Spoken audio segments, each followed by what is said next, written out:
Om Namo Bhagavate Vasudevaya. Śrīmad Bhāgavatam, First Canto, Chapter 1. Questions by the Sages. Text 1.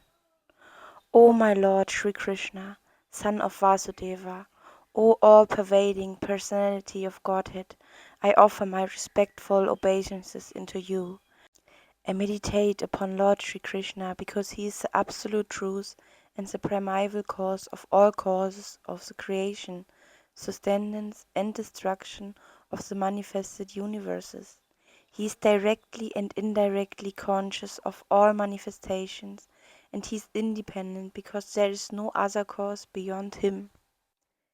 It is he only who first imparted the Vedic knowledge into the heart of Brahmaji, the original living being. By him even the great sages and demigods are placed into illusion, as one is bewildered by the illusory representation of water seen in fire, or land seen on water.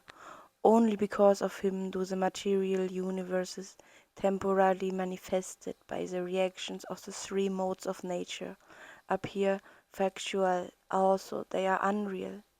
I therefore meditate upon him, Lord Śrī Kṛṣṇa, who is eternally existent in the transcendental abode, which is forever free from the illusory representations of the material world. I meditate upon him, for he is the absolute truth. Text 2. Completely rejecting all religious activities which are materially motivated, this Bhagavata Purana propounds the highest truth, which is understandable by those devotees who are fully pure in heart. The highest truth is reality disguised from illusion for the welfare of all. Such truths uproot the threefold miseries. This beautiful Bhagavatam, compiled by the great sage Vyasadeva, is sufficient in itself for God realization. What is the need of any other scripture? As soon one attentively and submissively hears the message of Bhagavatam, by this culture of knowledge, the Supreme Lord is established within his heart. Commentary. Religion includes four primary subjects, namely pious activities, economic development, satisfaction of the senses, and finally liberation from material bondage. Irreligious life is the barbarous condition. Indeed, human life begins when religion begins. Eating, sleeping, fearing, and mating are the four principles of animal life. These are common both to animals and to human beings, but religion is the extra function of the human being. Without religion, human life is no better than animal life. Therefore, in human society there is some form of religion which aims at self-realization and which makes reference to man's eternal relationship with God. Śrīmad Bhāgavatam is transcendental to all these sense gratification activities. It is purely transcendental literature, which can be understood only by the pure devotee of the Lord, who are transcendental to competitive sense gratification. In the material world there is keen competition between animal and animal, man and man, community and community, nation and nation. But the devotees of the Lord rise above such competitions.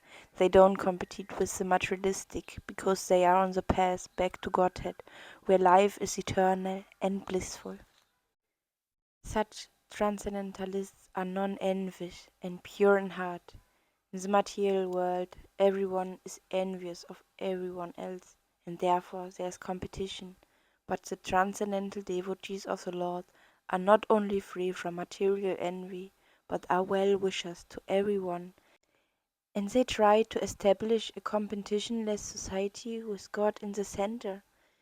Śrīmad Bhāgavatam begins with the surrender of the devotee into the Absolute Person. The devotee is fully aware that he is one with the Absolute, and at the same time in the eternal position of servant to the Absolute. In the material conception, one falsely thinks himself the Lord of all the surveys, and therefore he is always troubled by the threefold miseries of life. But as soon as one comes to know his real position as transcendental servant, he at once becomes free from all miseries. As long as the living entity is trying to master material nature, there is no possibility of his becoming servant of the Supreme. Service to the Lord is rendered in pure consciousness of one's spiritual identity. By service one is immediately freed from material encumbrances.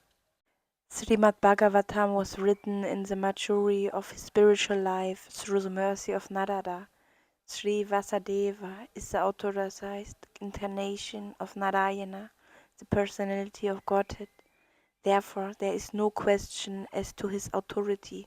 He is the author of all other Vedic literatures, yet he recommends the study of Śrīmad Bhāgavatam above all others.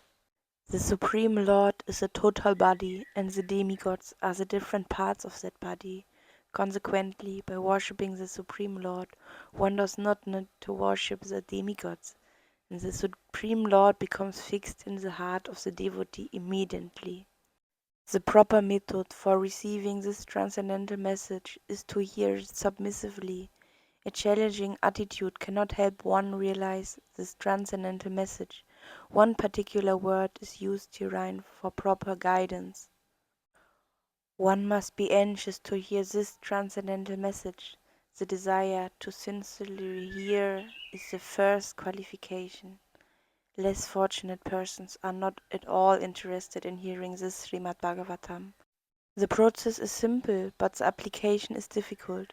Unfortunate persons find enough time to hear idle social and political conversation, but when invited to attend a meeting of devotees to hear Śrīmad Bhāgavatam, they suddenly become reluctant. Sometimes professional readers of the Bhagavatam immediately plunge into the confidential topics of the pastimes of the Supreme Lord, which they seemingly interpret as sex literature. Śrīmad Bhāgavatam is meant to be heard from the beginning. Those who are fit to assimilate this work are mentioned in the sloka. One becomes qualified to hear Śrīmad Bhāgavatam after many pious deeds.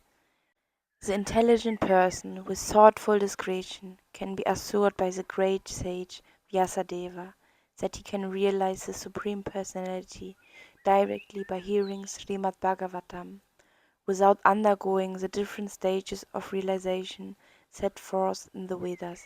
One can be lifted immediately to the position of Paramhansa simply by agreeing to receive this message. Text 3. O expert of thoughtful men, release Śrīmad Bhāgavatam, the major fruit of the desire tree of Vedic literatures. It emanates from the lips of Sri Sukadeva Goswami. Therefore, this fruit has become even more tasteful.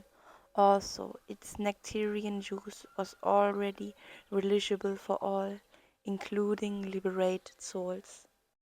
The Śrīmad Bhāgavatam is the ripened fruit of all Vedic literatures. In other words, it is the cream of all Vedic knowledge. Considering all this, patient and submissive hearing is definitely essential. With great respect and attention, one should receive the message and lessons imparted by the Śrīmad Bhāgavatam. The Vedas are compared to the desire tree because they contain all things knowable by man. They deal with mundane necessaries as well as spiritual realization. The Vedas contain regulated principles of knowledge covering social, political, religious, economic, military, medicinal, chemical, physical, and metaphysical subject matter, and all that may be necessary to keep the body and soul together. Above and beyond all this are specific directions for spiritual realization.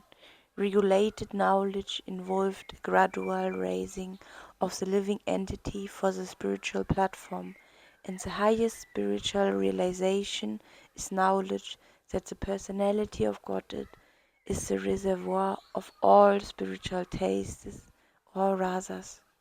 Every living entity, beginning from Brahma, the firstborn living being within the material world, down to the insignificant ant, desires to relish some sort of taste, derived from sense perceptions.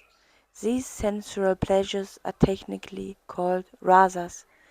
Such rasas are of different varieties. In the revealed scriptures, the following 12 varieties of rasas are enumerated: anger, wonder, conjunctional love, comedy, chivalry, mercy, saviorship, fraternity, horror, shock, neutrality, parenthood. The sum total of all these rasas is called affection or love. Primarily, such signs of love are manifested in adoration, service, friendship, paternal affection, and conjugal love. And when these five are absent, love is present indirectly in anger, wonder, comedy, chivalry, fear, shock, and so on. For example, when a man is in love with a woman, the rasa is called conjunctional love. But when such love affairs are disturbed, there may be wonder, anger, shock, or even horror.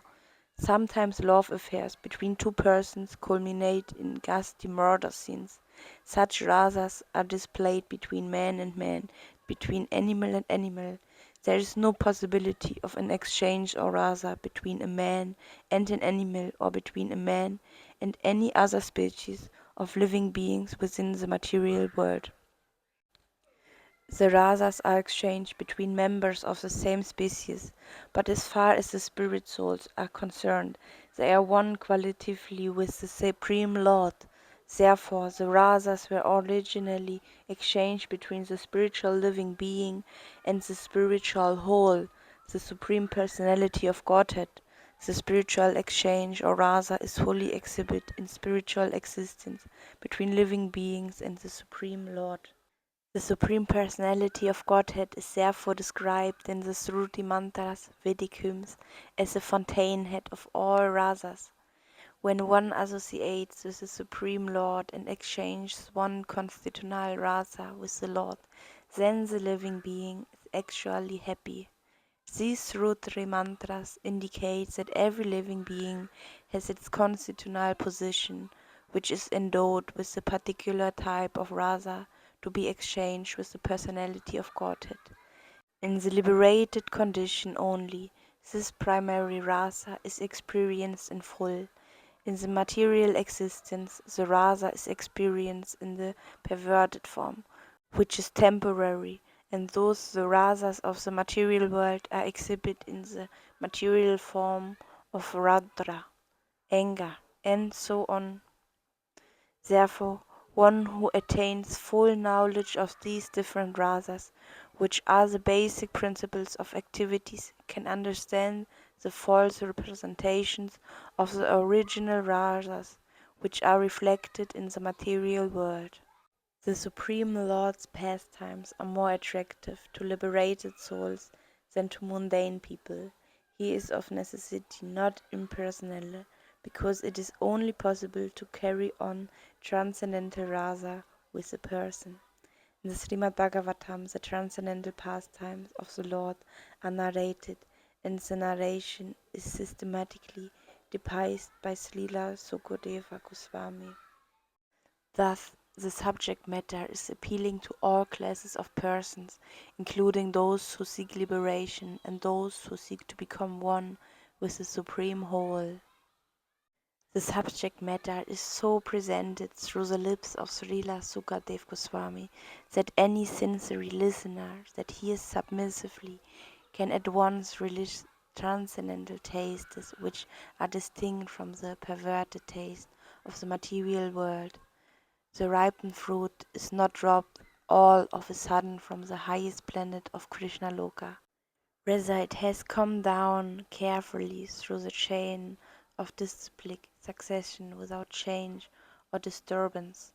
Foolish people who are not in the transcendental disciplic succession commit great blunders by trying to understand the highest transcendental rasa, known as the rasa dance, without following in the footsteps of Sukadeva Goswami, who presents this fruit very careful by stages of transcendental realization. One should be intelligent enough to know the position of Śrīmad Bhāgavatam by considering personalities like Sukadeva Goswami, who deals with the subject so carefully. Śrīmad Bhāgavatam is so carefully presented that a sincere and serious person can at once enjoy the ripened fruit of Vedic knowledge simply by drinking the nectarian juice through the mouth of Sukadeva Goswami or his bona fide representative. All glories to Krishna and all glories to the King of all scriptures, Śrīmad Bhāgavatam. Srila Prabhupada ki Jai. Gaura Premanande, Hari Hari Bol, Hare Krishna.